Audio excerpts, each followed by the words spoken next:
Hello everyone, once again welcome to my iTechHub YouTube channel.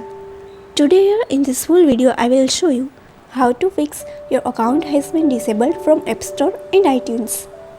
Here as you can see, that's how error will show on your iPhone. Now I will show you the solution for this problem.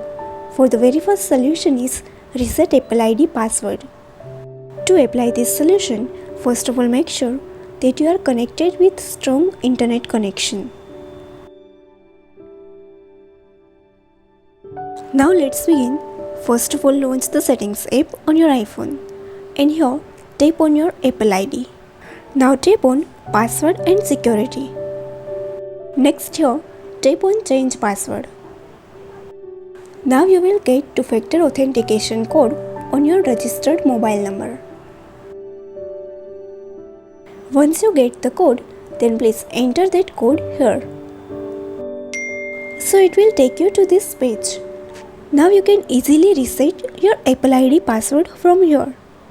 That's it. So that's how easily you can reset your Apple ID password and you can fix the problem for your account has been disabled from App Store and iTunes.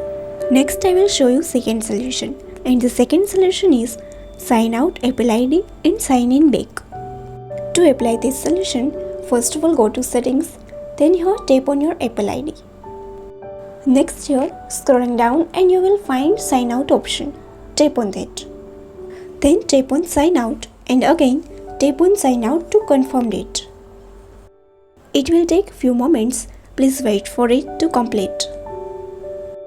Once you successfully signed out from your Apple ID, then please wait for a while and again sign in back to your Apple ID.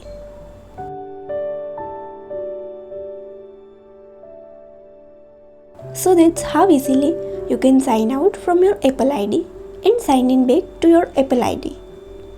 Simply here enter your Apple ID and you can sign in to your Apple ID.